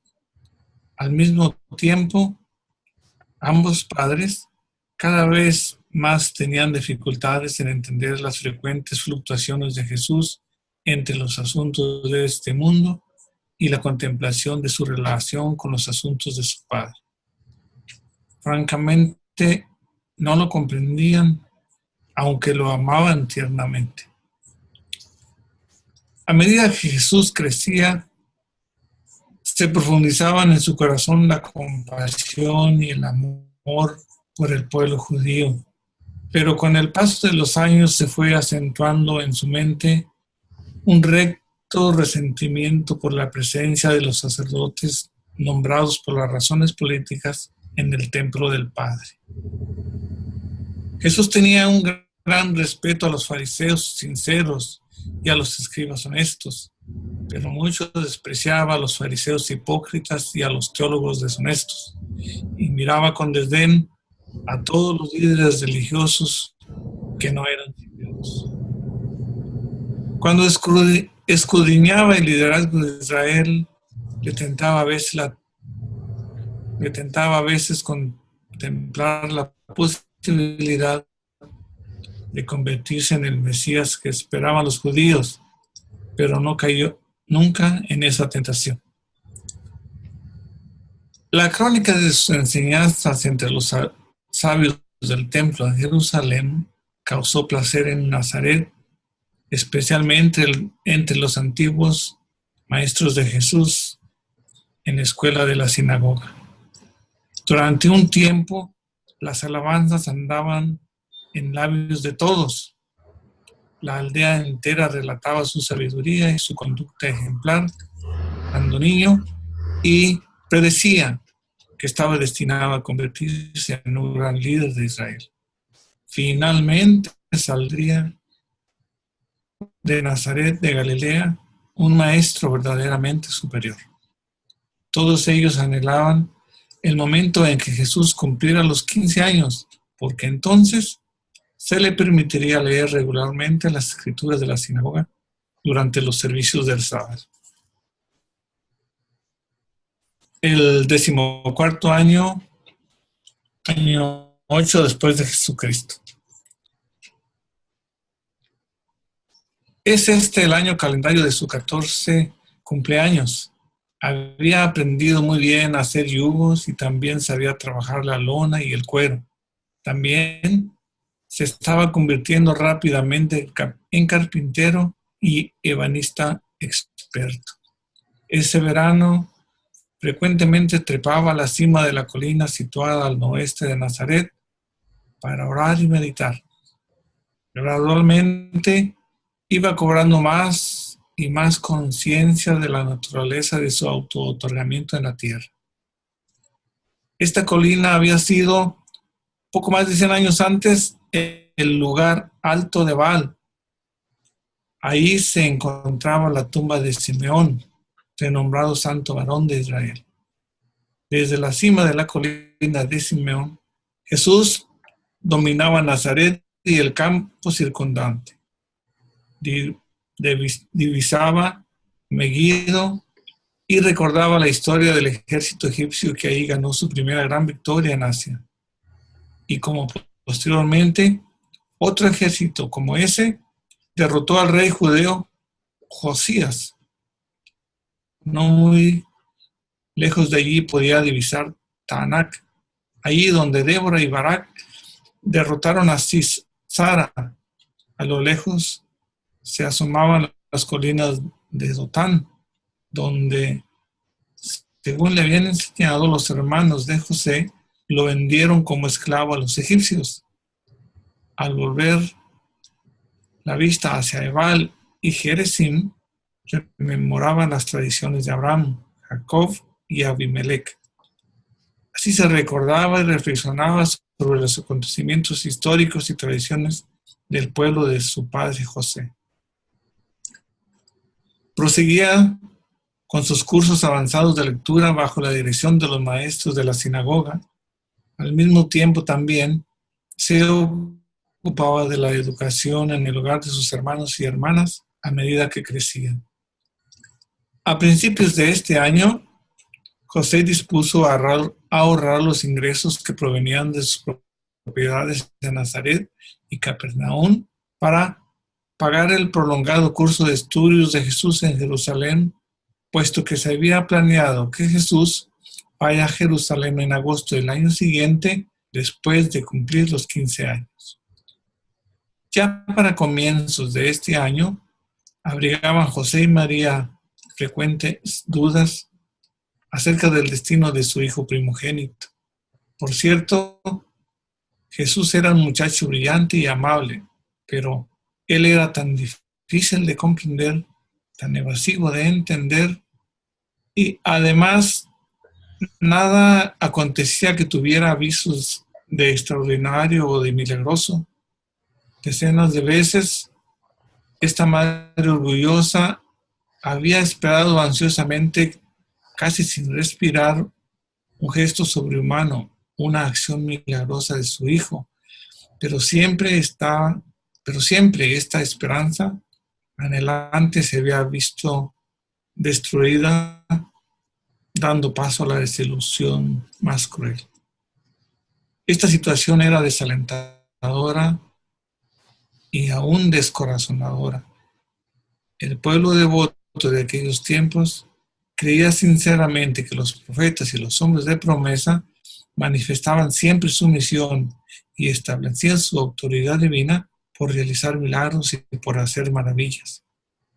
Pero Jesús no hacía nada de eso, por lo cual la confusión de sus padres se acrecentaba con el paso del tiempo al contemplar el futuro de este hijo. De muchas maneras se reflejaba en el hogar la situación económica más desahogada de esta familia de Nazaret, siendo una de ellas como pizarras en las que se escribía con carbón. También pudo Jesús reanudar sus clases de música, pues le encantaba tocar el arpa. A lo largo de este año, puede decirse en verdad que Jesús creció en el favor de los hombres y de Dios. Las perspectivas de la familia parecían buenas, el futuro resplandeciente. Samuel, permitime tu libro si podés, por favor. Sí, con mucho gusto. Muchas gracias, muy amable. Bueno, la muerte de José. Todo marchaba bien hasta aquel aciago martes 25 de septiembre. Ese día un mensajero proveniente de Séforis trajo a esta casa nazarena la trágica noticia de que José, mientras trabajaba en la residencia del gobernador, había sufrido graves lesiones al desmoronarse una cabría. El mensajero de Séforis, camino a la casa de José, se detuvo en el taller donde informó a Jesús del accidente de su padre. Ambos fueron juntos a la casa para llevar la triste nueva a María. Jesús quería ir inmediatamente a ver a su padre, pero María no quiso atender razones, excepto que solo sabía que debía correr a estar junto a su marido. Decidió que iría a Séforis en compañía de Santiago, por entonces de 10 años de edad, mientras que Jesús se quedaría en la casa cuidando a los niños más pequeños hasta su regreso, pues no sabía cuán grave era el estado de José. Pero José murió como consecuencia de las lesiones antes de la llegada de María. Lo trajeron a Nazaret y al día siguiente se le enterró junto a sus padres. En el preciso momento en que el futuro parecía sonreírles, lleno de buenas perspectivas, una mano al parecer cruel había derribado al jefe de la familia de Nazaret, desgarrando el corazón de este hogar. Los planes para Jesús y para su educación futura quedaron destruidos. Este joven carpintero, que acababa de cumplir 14 años, despertó a una cruel realidad. no solo tendría que cumplir con el mandato de su Padre Celestial, o sea, revelar la naturaleza divina en la tierra y en la carne, sino que en su joven naturaleza humana debería asumir también la responsabilidad de su madre viuda y de 7 hermanos y hermanas, y de la que aún no había nacido.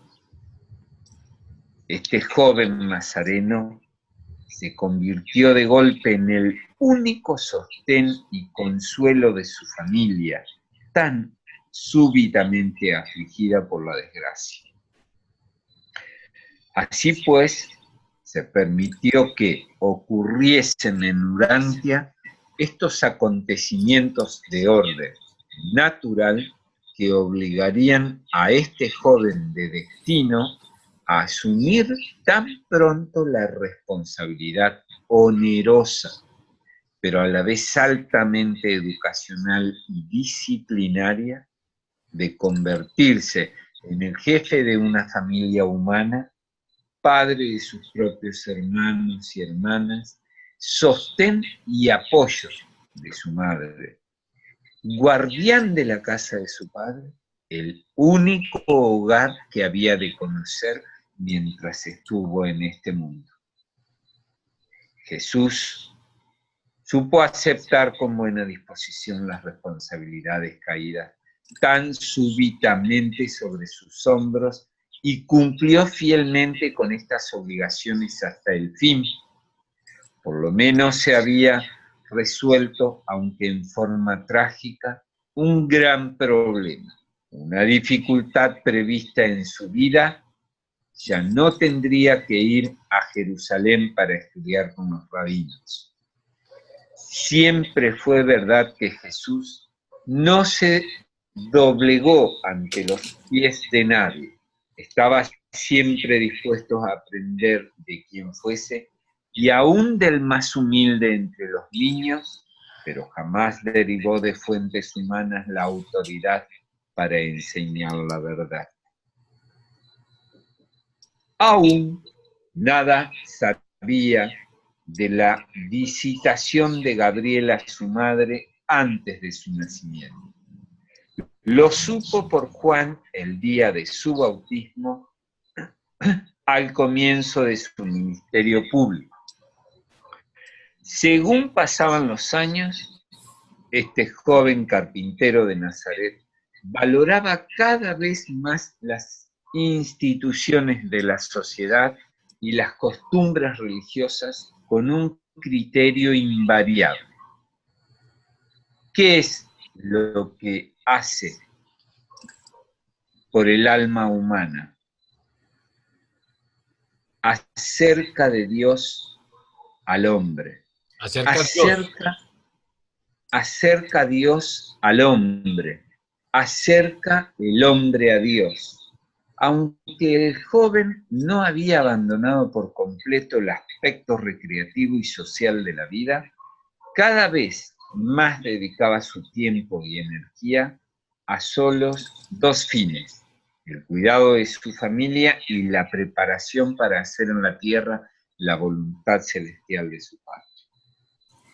En las noches de invierno de este año, los vecinos se hicieron el hábito de aparecerse por la casa para escuchar a Jesús tocar el arpa, relatar historias, porque el mancebo era un narrador magistral, y leer las escrituras en griego. Los asuntos económicos de la familia seguían andando bastante bien, pues había quedado una suma considerable de dinero en el momento de la muerte de José. Jesús no tardó en demostrar que poseía un agudo sentido de los negocios y sagacidad en los asuntos financieros. Era liberal, pero frugal, ahorrativo, pero generoso, y demostró ser un administrador prudente y eficaz de la herencia de su padre. Pero a pesar de todos los esfuerzos de Jesús y de los vecinos nazarenos por traer un poco de alegría a la casa, María y aún los pequeños estaban sumidos en la tristeza. José ya no estaba. José había sido un marido y un padre excepcional y todos lo extrañaban. Su muerte parecía aún más trágica por no haber podido ellos hablarle ni recibir su última bendición. Gracias a todos y gracias, Samuel. Y gracias, Estamos. Mario. Pueden dejar de compartir y continúa Paulita. Escucha bien. Todo eso diciendo.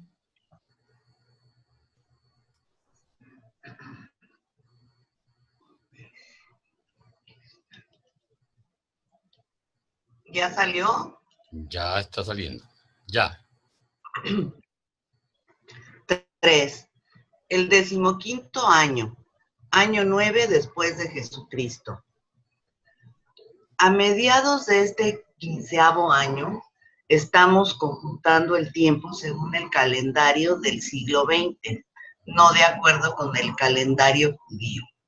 Jesús había tomado firmemente en sus manos la administración de los asuntos de su familia. Antes de finalizar el año, ya casi había desaparecido los ahorros de la familia y tuvo que enfrentarse, pues, con la necesidad de vender una de las casas de Nazaret, que José y su vecino Jacobo poseían en sociedad. El miércoles 17 de abril del año 9 después de Jesucristo, por la noche, nació Ruth, la más pequeña de la familia. Jesús hizo todo lo que pudo por tomar el lugar de su padre, siendo el sostén y consuelo de su madre en estos momentos particularmente difíciles y colmados de tristeza. Durante casi 20 años, hasta que comenzó su ministerio público, ningún padre pudo haber amado y educado a su hija más afectuosa y fielmente de lo que Jesús cuidó a la pequeña Ruth. Fue un padre igualmente bueno para con los demás miembros de la familia. Durante este año compuso Jesús la oración que posteriormente enseñaría a sus apóstoles y que muchos conocen como el Padre Nuestro. En cierto modo fue algo que evolucionó antes del altar familiar, pues tenían ellos muchas fórmulas de alabar y varias oraciones formales. Después de la muerte de su padre, Jesús intentó enseñar a los niños mayores que podían expresarse individualmente en sus oraciones, así como le gustaba a él hacerlo, pero no alcanzaban a entender su pensamiento e invariablemente volvían a caer en la repetición de las oraciones aprendidas de memoria. Para estimular a los mayores entre sus hermanos y hermanas a que se expresaran espontáneamente en sus rezos, Jesús trataba de mostrarles el camino con palabras y frases sugestivas, de manera tal que sin intención alguna por su parte, resultó que todos ellos utilizaban oraciones basadas casi enteramente en lo que Jesús les había sugerido. Finalmente, Jesús renunció a la idea de que cada uno de los miembros de su familia formule sus oraciones espontáneas. Y una noche de octubre, sentado junto a la mesa baja de piedra, escribió a la luz de la pequeña lámpara en una tablilla de cedro de unos 50 centímetros de cada lado, con un pedazo de carbón, la oración que desde ese momento sería la que habría de pronunciar normalmente toda la familia. Durante este año, Jesús estuvo atormentado por pensamientos confusos. La responsabilidad familiar le había quitado por el momento toda intención de dedicarse de inmediato a los asuntos de su padre. según se le había mandado durante la visitación que ocurriera en Jerusalén.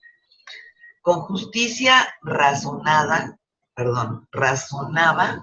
Jesús que el cuidado de la familia de su padre terrenal tenía prioridad sobre todos los demás deberes, que mantener a su familia debía ser su primera obligación.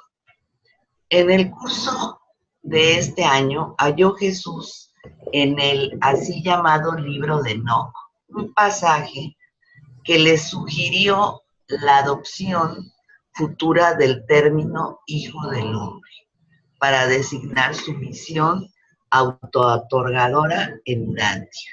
Mucho había reflexionado sobre la idea del Mesías judío y estaba firmemente convencido de que él no había de ser ese Mesías. Anhelaba ayudar al pueblo de su padre, pero no pensó nunca en conducir a los ejércitos judíos para derrocar la dominación extranjera en Palestina.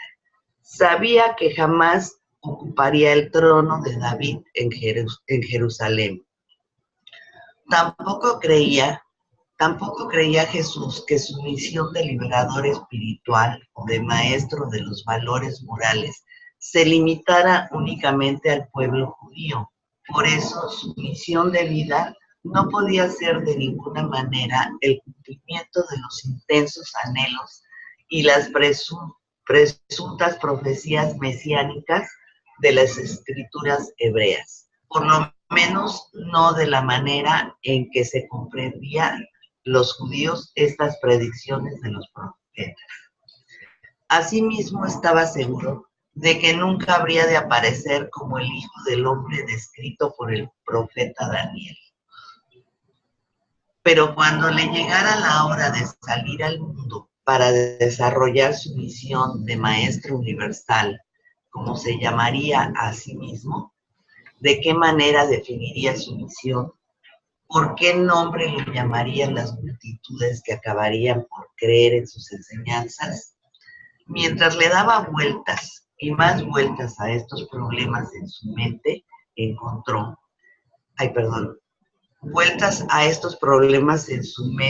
encontró en la biblioteca de la sinagoga de Nazaret, entre los libros apocalípticos que había estado estudiando, este manuscrito llamado el libro de Enoc. Y aunque estaba seguro que no había sido escrito por él, Enoc de antaño, le resultó muy interesante y lo leyó y releyó muchas veces. Un pasaje en particular le hizo mucha impresión, un pasaje en el cual aparecía el término de Hijo del Hombre. El autor del llamado libro de Enoc hablaba del Hijo del Hombre, describiendo la obra que habría de haber en la tierra y explicando que este Hijo del Hombre, antes de descender a esta tierra para salvar a la humanidad, había caminado por los atrios de la gloria celestial junto a su Padre, el Padre de todos, y que le había dado la espalda a la majestad y a la gloria para descender a la tierra con el fin de proclamar la salvación de los mortales necesitados. Según Jesús leía estos pasajes, sabiendo muy bien que gran parte del misticismo oriental entremezclado con estas enseñanzas era falaz, sintió en su corazón y reconoció en su mente que todas las predicciones mesiánicas de las escrituras hebreas y de todas las teorías acerca del liberador judío, ninguna estaba tan cerca de la verdad como este relato escondido en las páginas del libro de Enoc. Solo, parcialmente acreditado, allí mismo y en ese mismo momento decidió pues que adoptaría el nombre de Hijo del Hombre como título inaugural de su misión, cosa que efectivamente hizo más adelante al comenzar su ministerio público. Jesús tenía una habilidad infalible para reconocer la verdad y nunca vacilaba en abrazar la verdad, no importa de cuál fuente pareciera emanar. Por esa época ya había decidido mucho acerca de su obra futura para el mundo, pero nada dijo de estos asuntos a su madre, pues seguía aferrándose a la idea de que él sería Mesías judío. La gran confusión de la época juvenil de Jesús volvió a surgir en esos momentos, habiendo definido en cierto modo la naturaleza de su misión en la tierra, ocuparse de los asuntos de su Padre, revelar para toda la humanidad la naturaleza amorosa de su Padre. Nuevamente se puso a discurrir las muchas declaraciones de las Escrituras que se referían a la venida de un liberador nacional, un maestro o un rey judío. ¿A qué acontecimientos se referían estas profecías? ¿Acaso no era él judío? ¿No era o no era? ¿Era o no era él de la casa de David? Su madre afirmaba que lo era. Su padre había dictaminado que no lo era. Él decidió que no, pero habían confundido los profetas la naturaleza y misión del Mesías. Después de todo, ¿era acaso posible que su madre tuviera razón? En la mayoría de los casos, cuando habían surgido diferencias de opinión en el pasado, ella había tenido razón. Si es cierto que él sería un nuevo maestro y no el Mesías, ¿cómo haría para reconocer al Mesías judío si apareciese en Jerusalén durante el tiempo de su misión terrestre? Más aún, ¿cuál habría de ser su relación con este Mesías judío? Después de emprender su misión en la vida, ¿cuál habría de ser su relación con su familia, con la comunidad y la religión judía, con el Imperio Romano, con los gentiles y sus religiones? Cada uno de estos problemas importantísimos pasaban por la mente de este joven Galileo, quien los consideraba seriamente mientras seguía trabajando en el banco de carpintero, ganándose laboriosamente la vida y ganándola para su madre y otras 8 bocas hambrientas. Antes del fin de ese año, María vio que los fondos de la familia disminuían.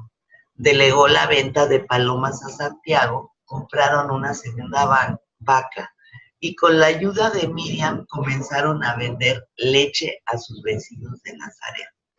Sus periodos de meditación profundos, sus frecuentes viajes a lo alto de la colina para orar y las muchas ideas extrañas que Jesús proponía de vez en cuando alarmaban considerablemente a su madre. A veces ella pensaba que el joven estaba fuera de sí, pero se tranquilizaba al recordar que él era, después de todo, un hijo de promesa y de alguna manera diferente a otros jóvenes. Pero Jesús estaba aprendiendo a no expresar todos sus pensamientos, a no presentar todas sus ideas al mundo, ni siquiera a su propia madre. A partir de ese año, las revelaciones de Jesús acerca de lo que pasaba por su mente fueron reduciéndose cada vez más. Es decir, que cada vez hablaba menos de asuntos incomprensibles para una persona corriente, cuya mención pudiera llevar a otros a considerarlo raro, diferente del común de la gente.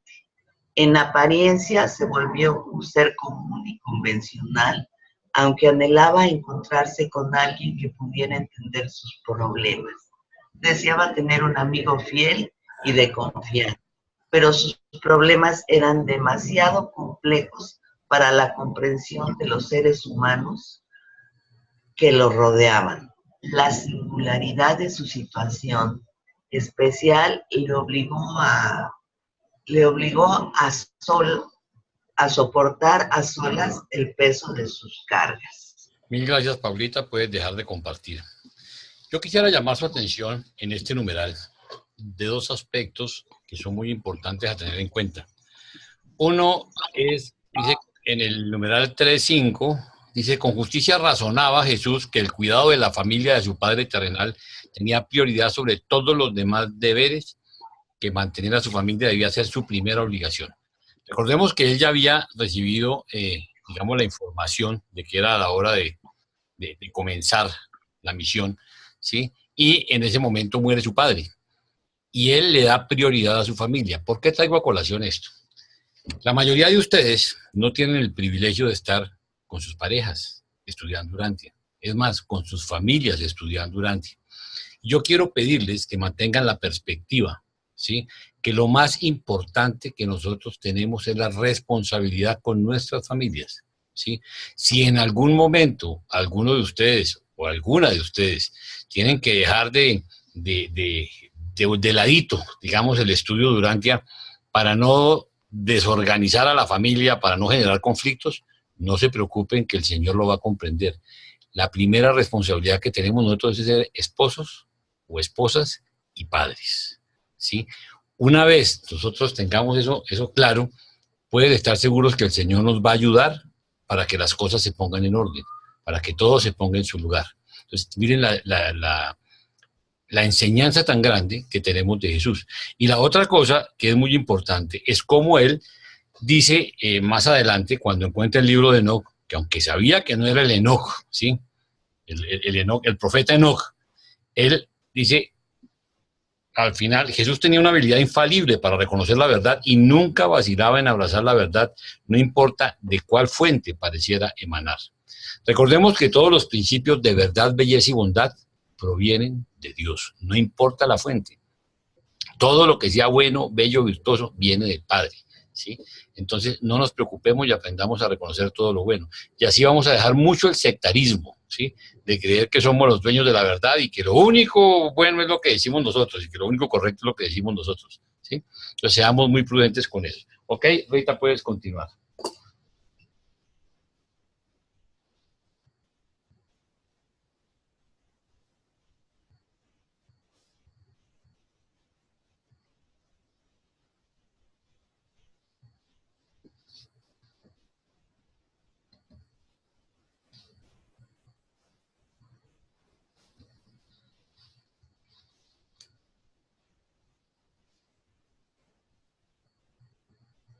$125.4.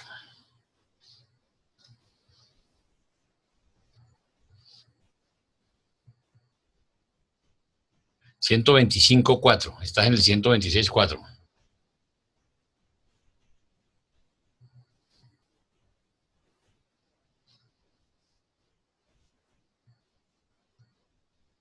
No es 126. 120, perdón, 114, tienes toda la razón, perdóname, discúlpame. Ahí está, primer sermón de la sinagoga.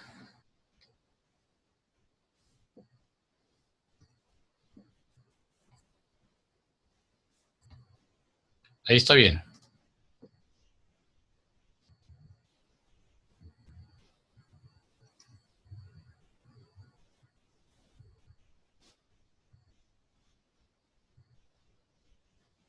Hola, hola.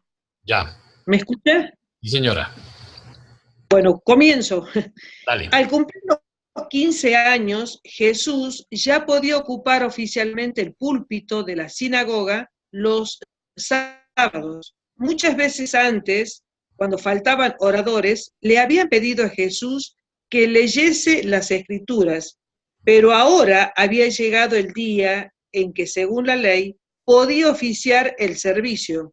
Por consiguiente, el primer sábado después de su 15º cumpleaños, el Chazán dispuso que Jesús dirigiera los oficios matutinos en la sinagoga. Cuando todos los fieles en Nazaret se hubieron congregado, el joven, haciendo su selección de las Escrituras, se levantó y comenzó a leer. El Espíritu del Señor Dios está sobre mí, porque me ungió el Señor. Me ha enviado a predicar buenas nuevas a los abatidos, a vendar a los quebrantados de corazón, a publicar la libertad a los cautivos y a los presos espirituales apertura de la cárcel, a proclamar el año de la buena voluntad de Dios y el día de venganza del Dios nuestro, a consolar a todos los enlutados, a darles belleza en lugar de ceniza, óleo de gozo en lugar de luto, canto de alabanza en vez de espíritu angustiado, y serán llamados árboles de justicia, plantío del Señor para gloria suya. Ay, perdón. Buscad lo bueno y no lo malo, para que viváis, porque así el Señor, el Dios de los ejércitos, estará con vosotros. Aborreced el mal y amad el bien. Estableced el juicio en la puerta. Quizá el Señor Dios tendrá piedad del remanente de José. Lavaos y limpiaos.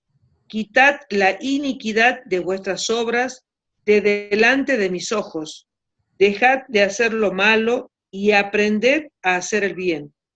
Buscad el juicio. Restituid al agraviado. Haced justicia al huérfano.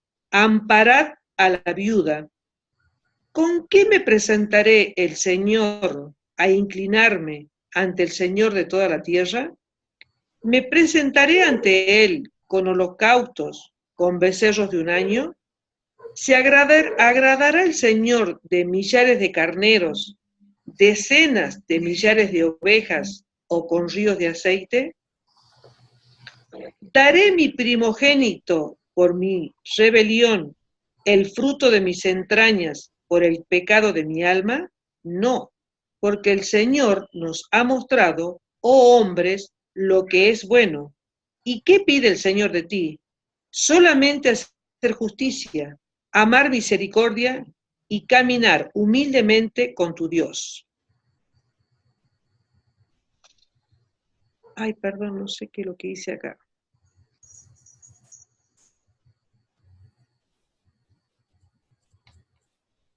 Ay, por favor, perdón. Tranquila. Sí, no sé qué estoy haciendo. ¿A quién, pues, haréis semejante a Dios que está sentado sobre el círculo de la tierra? Levantad en alto vuestros ojos y mirad quién creó todos estos mundos, quién saca y cuenta su ejército, a todos llama por sus nombres. Él hace todas estas cosas por la grandeza de su poder, y porque es poderoso, ninguna faltará.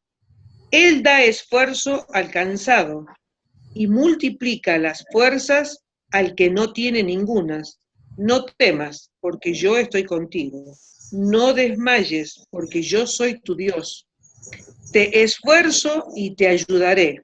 Sí, te sustentaré con la diestra de mi justicia, porque yo soy el Señor tu Dios.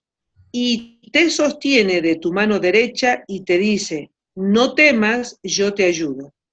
Y vosotros sois mis testigos, dice el Señor, y mi siervo que yo escogí, para que me conozcáis y creáis en mí, y entendáis que yo soy el Eterno. Yo, solo yo, soy el Señor, y fuera de mí no hay quien salve. Después de leer así, se sentó, y la gente se fue a sus casas, discurriendo las palabras que con tanto donaire les había leído. Nunca le habían visto los de su pueblo tan magníficamente solemne. Nunca le habían oído leer con una voz tan apremiante y tan sincera. Nunca lo habían observado tan decidido y maduro, con tanta autoridad. Ese mismo sábado por la tarde, escaló Jesús la colina de Nazaret en compañía de Santiago. Al regresar al hogar, Jesús escribió con un carbón sobre 2 tablillas los 10 mandamientos en griego. Luego, Marta coloreó y adornó estas tablillas y durante mucho tiempo estuvieron colgadas en la pared sobre el pequeño banco de trabajo de Santiago. Mil gracias. Yo quisiera invitarlos a que ustedes después vuelvan y lean esta lectura que hace Jesús, porque es una enseñanza impresionante de la sencillez de vivir el Evangelio, de las enseñanzas de vivir en rectitud, que a veces nosotros le ponemos tanto misterio y queremos adornarlo de tanta cosa, y lo que estamos es dejando de vivir, ser rectos, punto, ¿sí? Ser correctos, hacer el bien. Entonces, pero miren la simplicidad como él lo plantea. Y fue tanto que, aunque era una escritura que estaba así en el Antiguo Testamento, le dio una relevancia tan grande que él mismo se fue después al Éxodo 20 a escribir los 10 mandamientos para enseñarle a su familia. Ok, puede continuar Marcelino.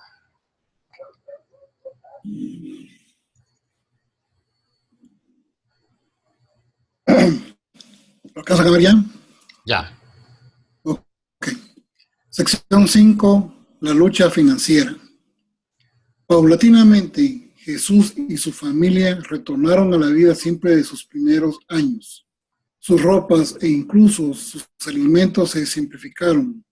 Tenían leche, mantequilla y queso en abundancia, y durante la estación apropiada disfrutaban de los frutos de su huerto.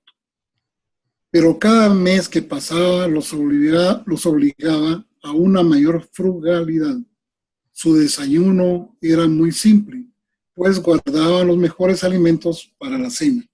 Sin embargo, entre estos judíos, la falta de riqueza no implicaba inferioridad social. Ya este joven había llegado a tener una comprensión casi completa de cómo vivían los hombres de su tiempo y cuán bien entendía él la vida del hogar, del campo y del taller de trabajo. Quedó claramente demostrado en sus enseñanzas posteriores, que tan pletóricamente revelan su íntimo contacto con todas las fases de la experiencia humana.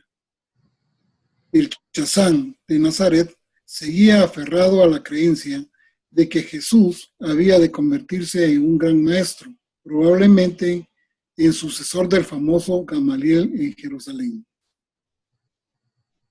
Aparentemente, todos los planes de Jesús para una carrera se habían desbaratado.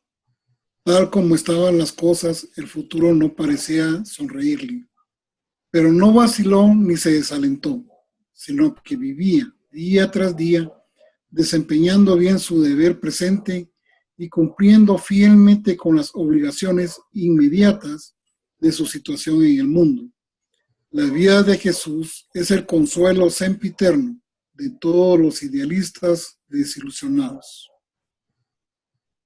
El pago de los carpinteros jornaleros iba disminuyendo lentamente. A fines de este año, Jesús podía ganar, trabajando de sol a sol, solo el equivalente de unos 25 centavos de dólar diarios. Al año siguiente, le resultó difícil pagar los impuestos civiles, sin hablar de la contribución a la sinagoga y el impuesto de medio ciclo del templo. El recaudador de impuestos intentó sacarle aún más dinero a Jesús durante este año, llegando hasta amenazar con llevarse su arpa. Temiendo que el ejemplar de las escrituras en griego pudiera ser descubierto y confiscado por los recaudadores de impuestos, Jesús lo obsequió a la biblioteca de la sinagoga de Nazaret en ocasión de su 15º cumpleaños. Fue esta su ofrenda de madurez al Señor.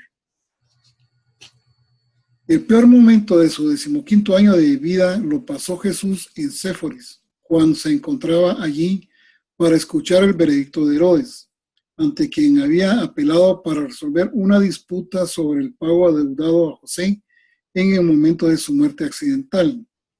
Jesús y María esperaban recibir una suma considerable de dinero, pero el tesorero de Séforis les había ofrecido una cantidad ínfima.